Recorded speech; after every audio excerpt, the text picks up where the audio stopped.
I am here joining you on this live with another female entrepreneur, female aspiring entrepreneur, a member of the community, a member of the Mom Link community since pretty much day one that we exploded on the Clubhouse app. I've got with me Miss Kellina Powell, who is a fellow Canadian and Mom Link members. So excited to have you here, Kellina, and join me on this live here on all these platforms. We are streaming live on Instagram, Facebook, Twitter, YouTube. Just amazing that we can stream to all these different platforms at once. So, the life of a true entrepreneur. We are joining you live here today to talk a little bit with Kellina about her passion in becoming a mental health coach and her passion for being an advocate in the deaf community, but the community at large, on how important it is to create awareness and educate our communities about mental health. So, Kellina, I'd love to jump right into this interview. Tell us a little bit about you. How did you even become passionate and interested in educating people about mental health awareness? Thank you so much for having me, Kato. I'm excited. Yes, I've been with the Mom Link since day one. It's been so crazy how much they have grown. Like they have grown so much. And yeah, so my name is Kalina. I am an entrepreneur who loves people with the personal growth. However, I know, like Krista mentioned, for the deaf community, but I am also open for others who are not deaf as well. And I am a huge advocate for the mental health and young entrepreneur, and I am also a best-selling author on Amazon as well. I did have a book came out. It's called Every Day I Am Just Stuff, and yeah, and that's really about me. Oh, Oh I yeah, love I remember you said what made you passion. The reason why I'm super passionate about this is because as a deaf person, I never had anyone that looked like me or anyone that I could look up to. It's super important to have the role model for the next generation.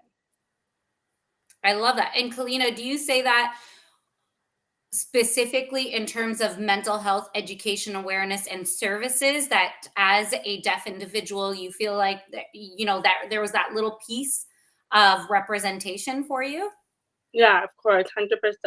Especially like the deaf population is very small. It's not big.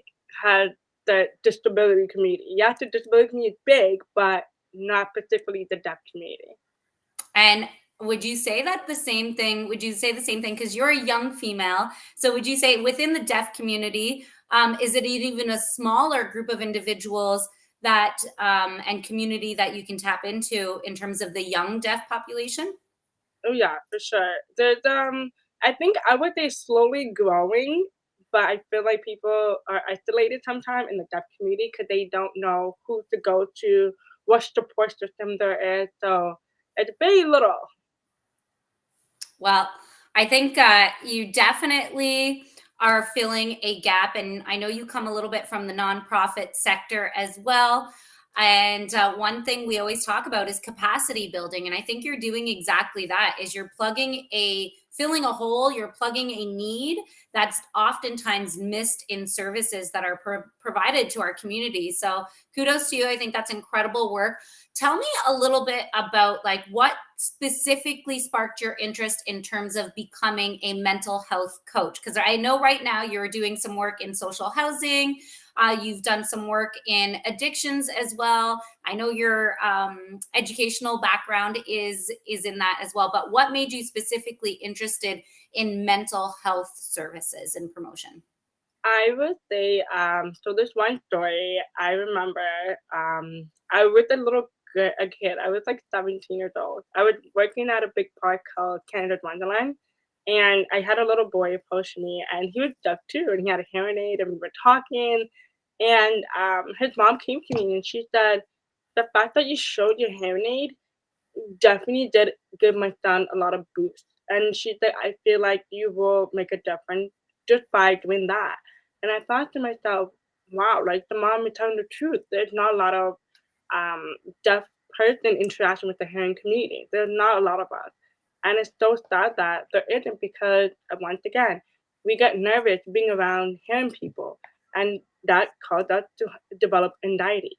a lot of time people don't understand that, people who are deaf feel nervous to talk to the community. It's because their anxiety is so big and they don't know what to do.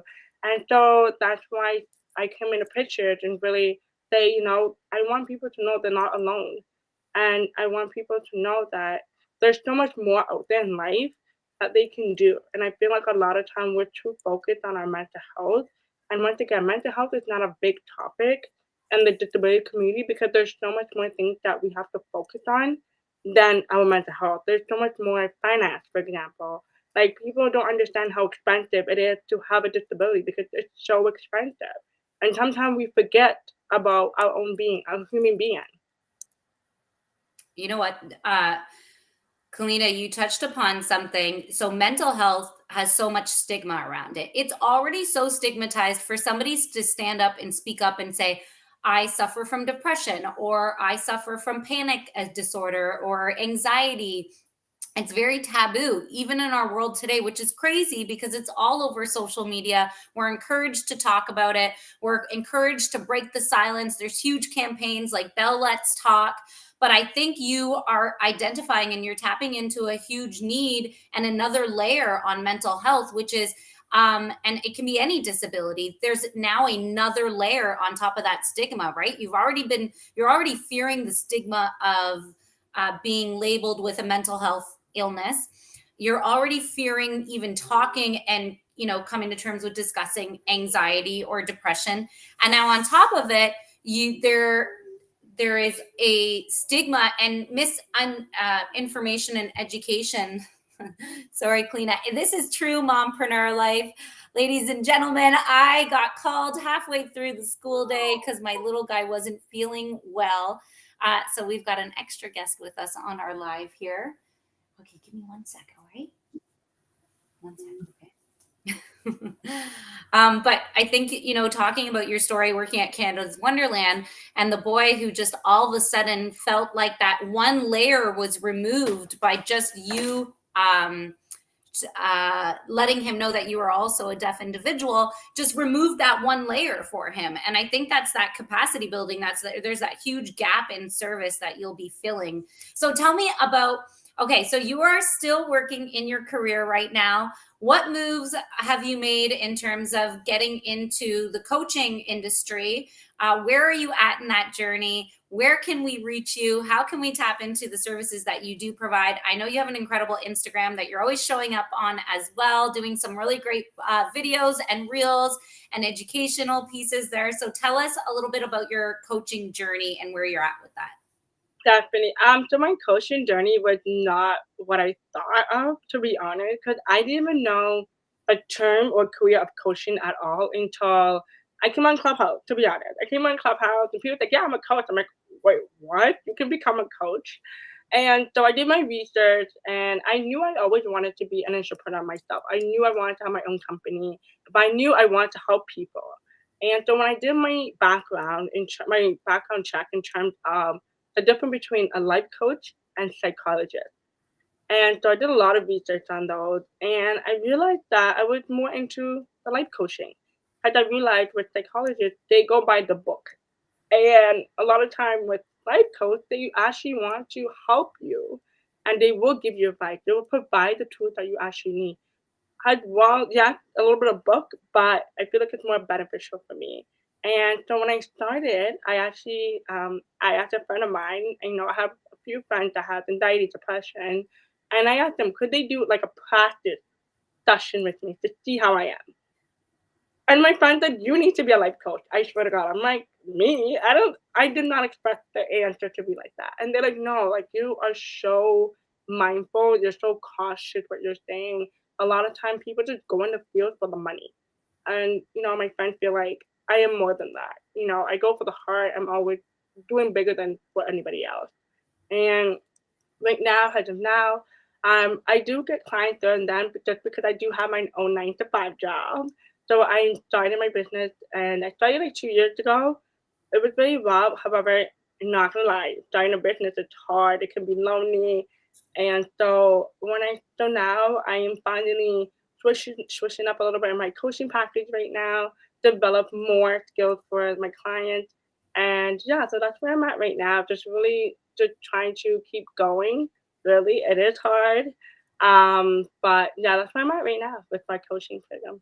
Well, Kalina, literally, I love that you're keeping it real right now because I think oftentimes we hear so many entrepreneurs and, you know, people who are in the coaching and doing it full time. Like, I think people either forget how difficult it is to start your own business.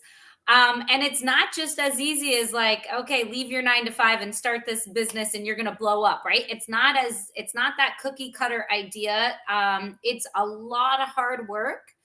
And I'd say majority of times it's difficult to leave your 9 to 5 until you've really secured and sustained your business and your clientele. So kudos to you for doing both.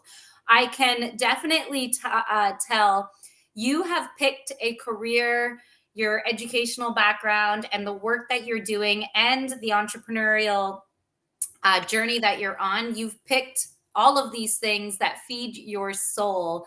Not necessarily your belly. There's a saying we say in the nonprofit sector, like it feeds your soul, not necessarily your belly, meaning it's not the most lucrative position, but I can tell you're passionate about it. And you know what? I will say one thing I know for a fact in entrepreneurship and building the business of your dreams, those who I've seen extremely successful, it's because they are so passionate, they are clear on their purpose, their why, and that is what drives their success. So I see that with you, Kalina. I see that you're passionate about, paying it forward, working in and coaching people around mental health, breaking stigma, um, creating some awareness around mental health, and then also working with a marginalized population, which is extremely important. So, Kalina, I have some questions around, working with, so you work with both the deaf and hearing community.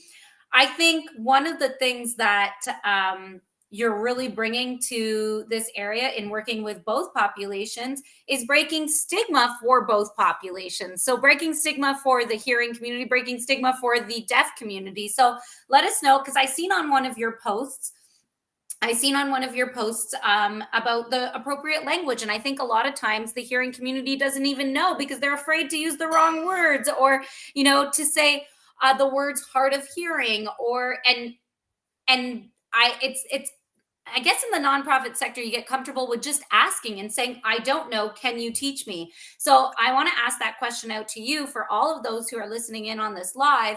Um, in regards to working with the deaf community or going live with the deaf, someone from the deaf community, what is that language, and what are some of those stigmas and fears that the hearing community that you can break by saying, hey, don't get uncomfortable, because when you're uncomfortable you make other people uncomfortable, right? Exactly, exactly. I would say always ask question, always ask whoever you're interviewing what your needs are before we hop on the live. Do you need closed caption, or do you need, a clear camera, or I don't know. But it really all depends on some people. I know some people recommend I know, like, for myself personally, I don't mind it, going on live, but I know a lot of time people forget that when you go on live, there's not closed caption on live, unfortunately.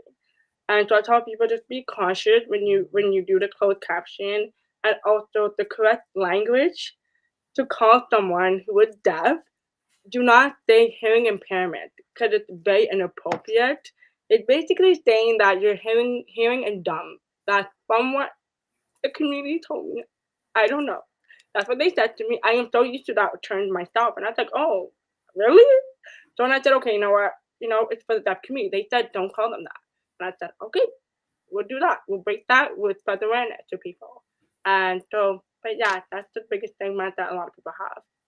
Well, and that's a huge even learning piece for me right now, and asking the questions about the technical side of things. And I think that goes for anybody we're interviewing as well, right? We never know. And just like mental health, so, and this kind of like is perfect to bring to light, because even in the mental health field, if you are interviewing or if you're working with somebody virtually, you want to be able to ask these questions, because you always don't want to have any technical or language barriers or whatever it is, getting in front of the work that you're trying to do. So that's a great tip that you just shared with everybody, Kellina, and asking those questions before you go live and asking those questions before you get on that coaching call.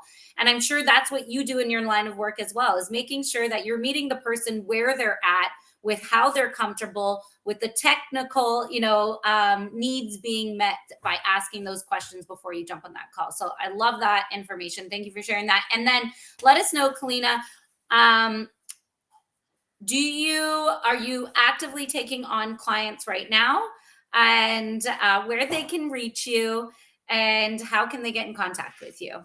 Definitely, I am taking clients right now since I do have more space and more time for extra clients now. However, you do need to be between the age of 15 and 35 years old. I'll be working with you one on one. There's no group session, and you can all reach me at my Instagram, which is DeathQueenBoss, or my website, KellinaEmpowerment.com. I love that. Awesome. Well, Kellina, I am rooting for you in your coaching biz. I can't wait to see you um, build your business of your dreams, doing what you love, bringing awareness and capacity building in the mental health field, because there's so much work to be done, not just here in Canada, not just in Ontario, but all around the world. So I'm so happy that I met you, and it's so cool. Kellina and I both live in Ontario, Canada. In fact, we're like 2.5 hours away from each other. But believe it or not, we met on a social audio app. It's a global app, and through the Mom Link community. And I'd have to say, Kellina, 80% of the Mom Link community is American. And we've probably got about 10-15% Yeah, Canadians, yeah. and we happen to meet on this audio app. So it's incredible, the power of social media. I know sometimes we get bogged down by it.